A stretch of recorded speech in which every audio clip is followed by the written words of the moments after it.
Hello les copains et bienvenue sur Kitchen Things, la chaîne dédiée au TCG entre copains. J'espère que vous allez bien.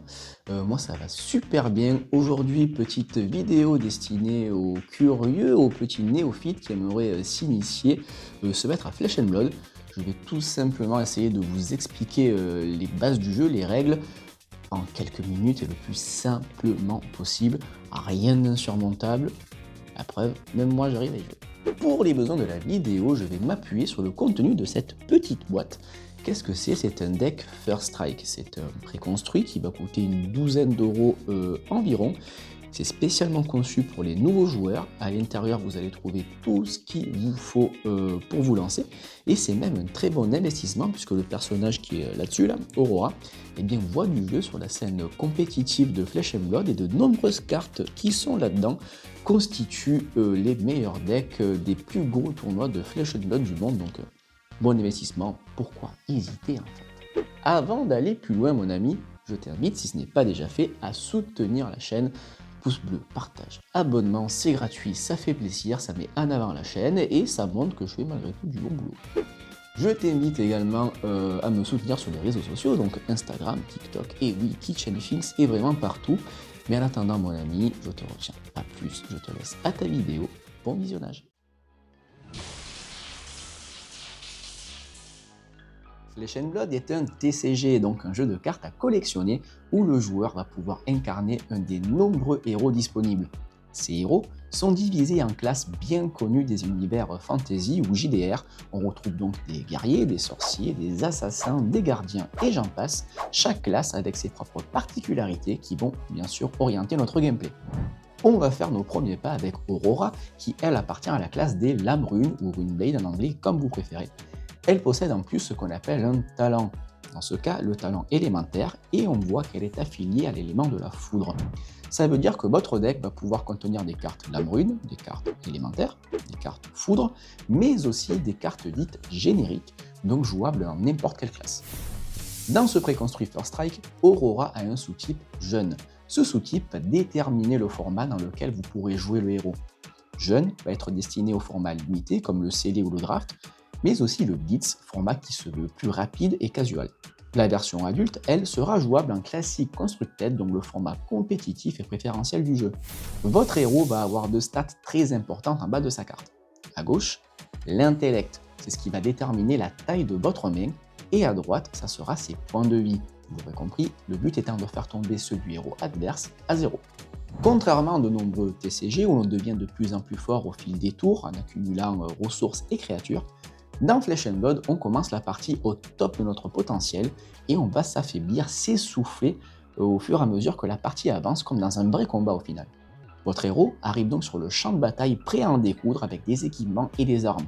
Le préconstruit vous en donne de base, bien entendu, mais vous pouvez très bien les remplacer par les équipements de votre choix.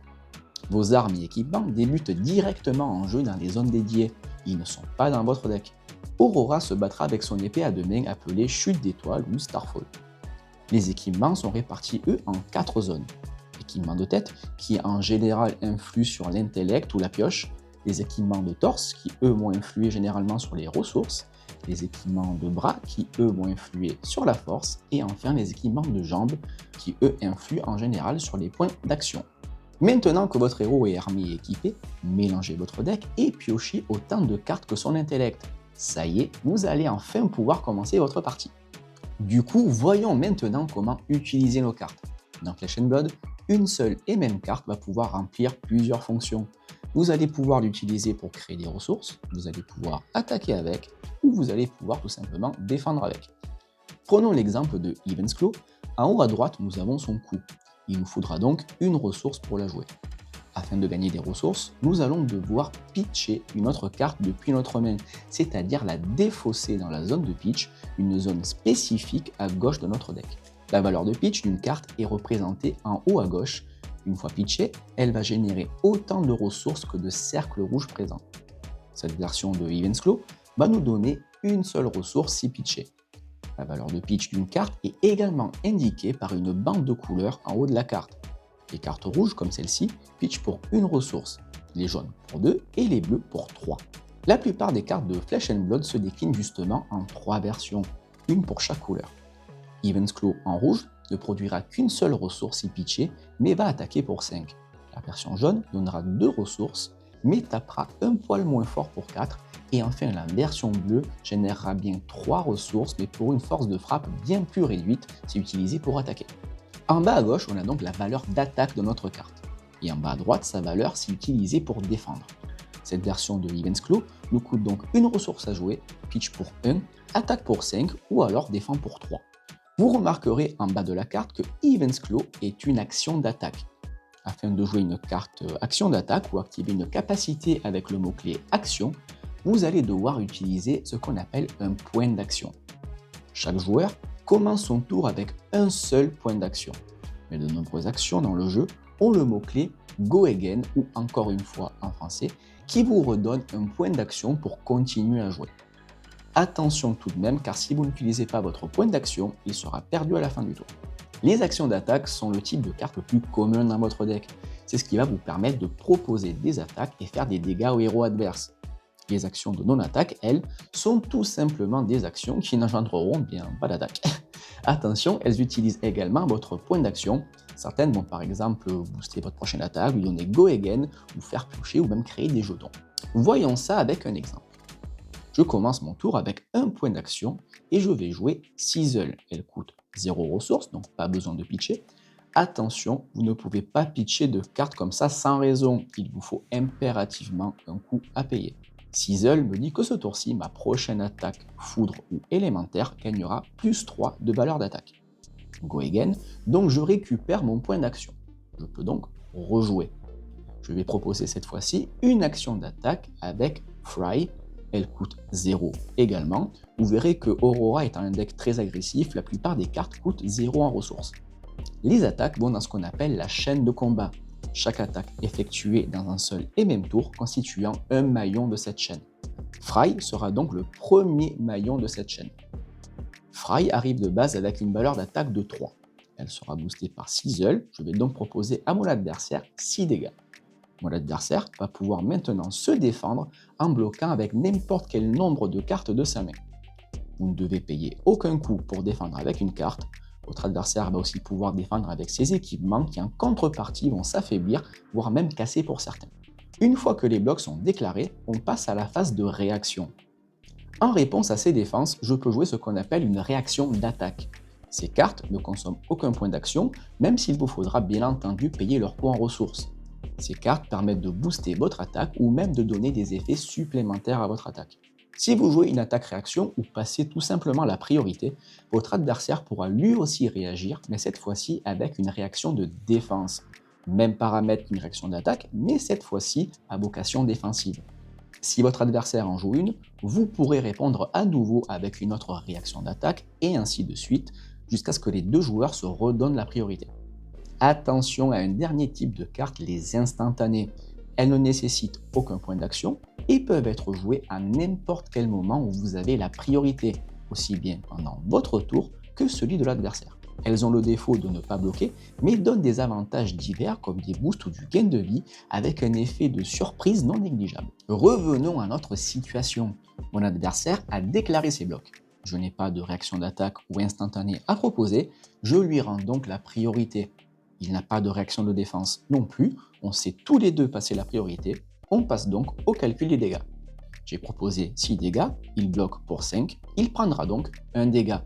Mon attaque a donc touché. Fry à Go Again, je récupère mon point d'action, je peux donc rejouer. Je vais décider d'attaquer avec mon épée, ça va me coûter une ressource, je vais donc pitcher Lightning Press bleu pour 3 ressources. Il m'en restera donc 2 flottantes que je pourrai utiliser dans le tour. Si pas utilisées, ces ressources seront bien sûr perdues à la fin du tour. Chute d'étoile constituera donc mon deuxième maillon de chaîne. Elle attaque de base pour 1 de valeur d'attaque, mais ayant joué une carte foudre dans le tour, elle gagne plus 1 et encore une fois. Mon adversaire décide de bloquer à 2. Aucune réaction des deux côtés, il ne prendra pas de dégâts. Je n'aurai donc pas touché. Mon épée ayant encore une fois, je pourrais jouer ma dernière attaque en main, mais je vais plutôt décider de voir les choses à long terme et préparer mon prochain tour. Je m'explique. Aurora, comme tout héros, a un pouvoir.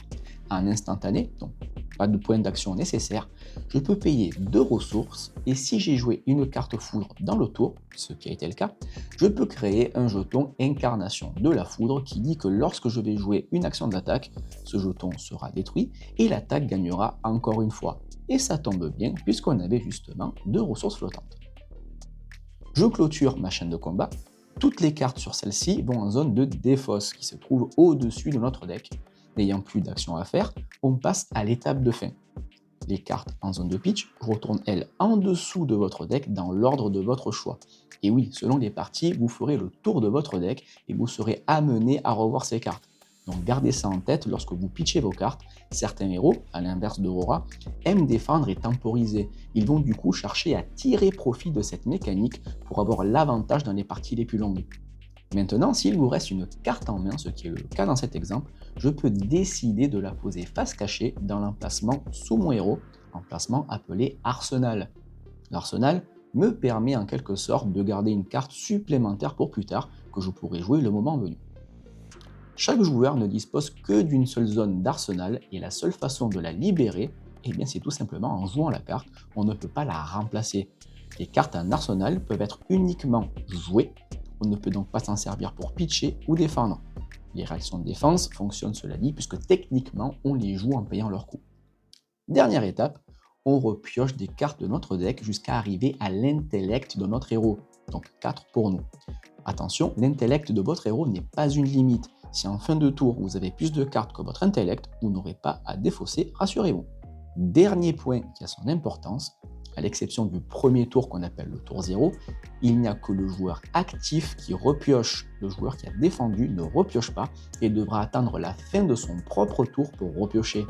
En d'autres termes, en dehors du premier tour, si sur ces 4 cartes en main mon adversaire a défendu avec 3 cartes, il n'aura qu'une seule carte à disposition pour jouer son tour. La gestion de sa main et comprendre quand défendre est donc capital. Le jeu propose avec juste une main de 4 cartes un arbre hallucinant de décisions à prendre qui se renouvelle à chaque tour avec chaque nouvelle main piochée. Chaque main est un nouveau puzzle à résoudre afin de tirer le plus de value possible.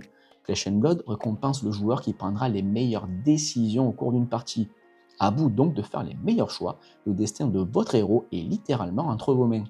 J'espère que cette vidéo vous a plu et vous a donné envie de jouer à Flesh and Blood, qui est juste une pépite en termes de game design. Si vous avez des questions, n'hésitez pas à les poser en commentaire. Allez aussi sur le Discord de France où la commune bienveillante du jeu vous accueillera et vous guidera dans vos premiers pas. Je vous remercie, à une prochaine vidéo. Bisous bisous, ciao ciao.